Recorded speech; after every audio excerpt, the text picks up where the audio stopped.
আজকে আমরা করব চিড়ের পোলাও, যেটা আপনারা আপনাদের বাড়ির বাচ্চাকে খুব সহজেই টিফিনে দিয়ে দিতে পারবেন। নিজেরাও জলখাবারে খেতে পারবেন। বাড়ির খাবার সবচেয়ে ভালো উপাদেয় বাইরের খাবার খাওয়ার থেকে। আমি আজকে এটা যেহেতু চিড়ের পোলাও করব, বাচ্চাদের জন্য খাওয়া যেতে পারে। আর এটা হলে কি হয় বলুন তো, বাড়িতে একটু শাকসবজিও আমাদেরও বিকেলে খাওয়া হয় জলখাবারে টিফিনে। তা এটার জন্য আমি দেবো কি গাজর, বিন কড়াই, এটা হচ্ছে ক্যাপসিকাম, আমি দেবো সুইট কর্ন, আর দেবো হচ্ছে কিছুটা ভেজে রাখবো বাদাম। প্রথমে আমি কড়াইতে তেল দিয়ে নিয়েছি, আমি একটু বাদামটা ভেজে নেব। অল্প কিছু বাদাম আমি কি করবো, ভেজে নেব। তেল গরম হয়ে গেছে, আমি এটা দিয়েছি।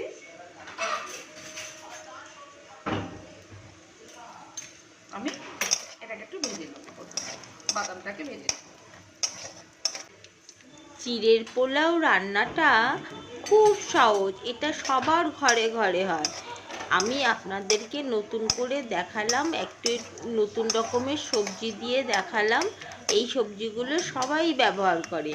আর চিড়ের পোলাও রান্নাটি যদি আপনাদের ভালো লেগে থাকে, তাহলে আমার ওয়াও ইন্ডিয়ান ফুড চ্যানেলটিকে সাবস্ক্রাইব করবেন আর পাশে থাকা বেল আইকনটিকে প্রেস করে দেবেন। আমি যখনই নতুন কোনো ভিডিও দেবো তখনই আপনাদের কাছে নোটিফিকেশান পৌঁছে যাবে। আর বন্ধুবান্ধবদের মধ্যে শেয়ার করে দেবেন। কমেন্ট করতে ভুলবেন না। কেমন লাগলো কমেন্ট করে আমাকে জানাবেন। কেমন বন্ধুরা? এর মধ্যে আমি কি করেছি, চিড়েটাকে নিয়ে আমি কি করেছি, একটু জল দিয়ে ভিজিয়ে রেখেছি। ভিজিয়ে রাখা বললে ভুল হবে, আমি জল দিয়ে কি করেছি, জাস্ট একবার ধুয়ে ফেলে দিয়েছি। এই যে দেখে নিন আপনারা চিড়েটা। এটাতে কি হচ্ছে, আমি একটু মোটা চিড়ে নিয়েছি, মানে মাঝারি মোটা যে চিড়েটা, সেই চিড়েটা দিয়ে করছি। এতে কি হয়, চিড়েটা একবার ধুয়ে জলটা ফেলে দিলে চিড়েটা কি হয়, আর নরম হয়ে যায় না।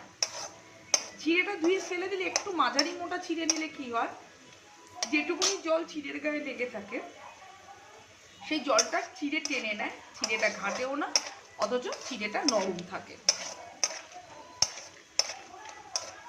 আপনারা দেখুন, দেখতে পাচ্ছেন আমার বাদাম ভাজা হয়ে গেছে। আমি এবারে কি করব, বাদামটাকে তুলে নেব।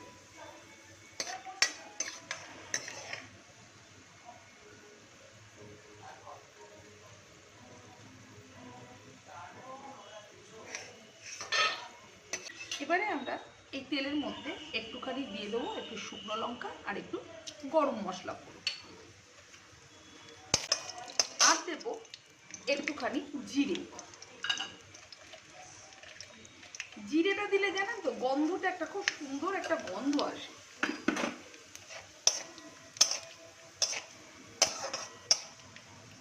শুকনো লঙ্কাটা আমি তুলে নেব, ভাজা হয়ে গেছে। জিরেটা ভাজা হয়ে গেছে, একটা সুন্দর গন্ধ বেরোচ্ছে। তার সঙ্গে আমার গরম মশলার গন্ধটা বেরোচ্ছে। এবারে আমি প্রথমে দেব বিন কড়াইটা,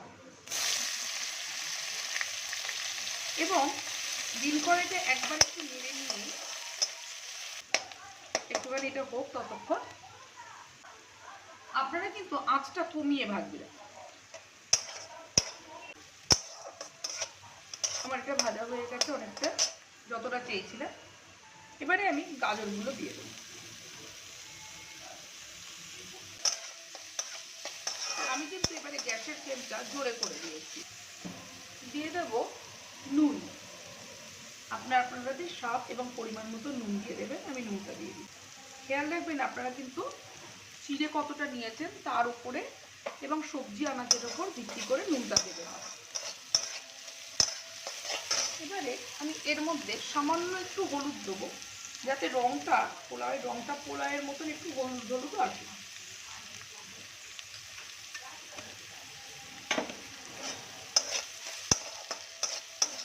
এবারে আমি এর মধ্যে সুইট কর্ন বা ভুট্টার দানা এবং ক্যাপসিকামটা দিয়ে দেবো।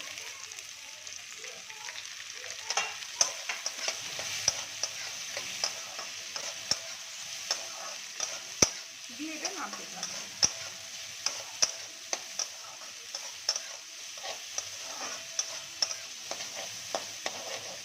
এই সময় আমি চিনিটাও দিয়ে দেবো, যেহেতু চিড়ের পোলাও তাই একটু মিষ্টি মিষ্টি হবে। আমি চিড়ের পোলাওর জন্য আমি এখানে একটু চিনি দিয়ে দিচ্ছি। আমি 2-3 চামচের মতন চিড়ে দিতে,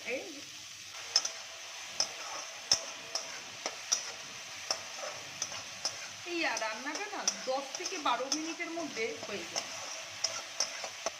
চিনিটা গুলে গেছে, এবারে আমি চিড়েটা দিয়ে দেবো। আপনারা যদি মনে করেন যে একটু ঝাল খাবেন, তাহলে এর মধ্যে একটু কাঁচা লঙ্কা কুচিয়েও দিয়ে দিতে পারেন, ভালো লাগবে। ঝাল মিষ্টি জিনিসটা বেশ ভালো হয় খেতে। তবে অবশ্যই যখন খাবেন তখন কিন্তু 2-4 ফোঁটা লেবুর রস দিয়ে দেবেন। লেবুর রসটা দিয়ে খেলে আরও সুন্দর লাগে খেতে জিনিসটা। বাচ্চাকে যখন টিফিন বক্সে দেবেন, টিফিন বক্সের মধ্যে ছোট্ট একটা ফালি লেবু দিয়ে দেবেন। আর যদি খুব ছোট বাচ্চা হয় তাহলে তাকে দেবেন না লেবু। আর যদি কারোর অ্যাসিডিটি বা অম্বলের সমস্যা থাকে তাহলে তিনিও লেবুটা খাবেন না। দেখুন আমার কিন্তু পুরো হয়ে গেছে জিনিসটা। এবারে আমি গ্যাসটা একদম সিম করে দেবো। তার কারণ হচ্ছে আমি পোলাওটার মধ্যে ওখানে ঘি দেব, কারণ ঘি দিলে জিনিসটা আরো ভালো খেতে লাগে। খুব অল্পই দেবো।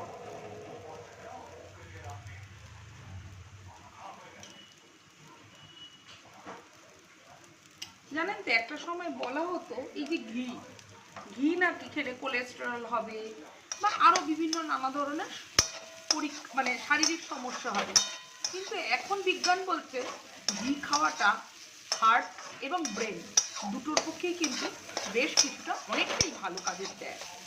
তাই আপনারা রোজ প্রচুর পরিমাণে না হলেও সামান্য একটুখানি ঘি খাবেন। খুব ভালো করে লক্ষ্য করলে দেখবেন আমাদের ছোটবেলায় কিন্তু তখন বাটার বা এই ব্যাপারটা কিন্তু সাধারণ গৃহস্থের বাড়িতে চলছিল না। জিনিসটা ছিল ঘি, বাড়িতে দুধ থাকতো, সর থেকে ঘি তৈরি করা হতো। সেই ঘি দিয়ে আমরা যেমন ভাত খেতাম, তেমনি বলা হতো যে স্মৃতিশক্তি বাড়ানোর জন্য ব্রাহ্মী শাক, সেই ব্রাহ্মী শাকও কিন্তু ঘি দিয়ে আর আলু ভাতে দিয়ে মেখে খাওয়া হতো। অর্থাৎ একটা জিনিস মাথায় রাখবে যে ঘি জিনিসটা কিন্তু যেমন মাথার জন্য উপকারী, তেমনি আমাদের হার্টের জন্যও কিন্তু, অথবা হার্টের স্বাস্থ্য ভালো রাখার জন্য অত্যন্ত গুরুত্বপূর্ণ। আমার এটা হয়ে গেছে। এবার আমি এর মধ্যে বাদামটা দিয়ে দেবো। বাদাম আর ভেজে রাখা শুকনো লঙ্কাটা দিয়ে দেবো। দিয়ে এবারে আমি খানিকটা নাড়বো। আমার কিন্তু চিড়ের পোলাও রেডি। একটা শুধু টিপস বলি, কারোর যদি কাঁচা আদার গন্ধ ভালো লাগে তাহলে আদা কিন্তু একটু জুলিয়ান করে। চিড়ের পোলাও রান্না কিন্তু আর কিছু করার নেই। আপনারা যদি কেউ আদার গন্ধ ভালোবাসেন তাহলে খুব অল্প আদা, 1/2 ইঞ্চির মতন আদা কি করতে পারেন, একটু জুলিয়ান করে এই জাস্ট নাবানোর খানিকটা আগে দিয়ে দিলেন। যে যখন আমি ঘিটা দিলাম সেই ঘিটা দেবার আগে আদাটা দিলে একটা কাঁচা আদার সঙ্গে ঘি মিলেমিশে একটা সুন্দর একটা গন্ধ দেবে। দেখবেন জিনিসটা তখন ওভারঅল আপনাদের খুবই ভালো লাগবে। আজকে চিড়ের পোলাও রান্না আমার শেষ হলো।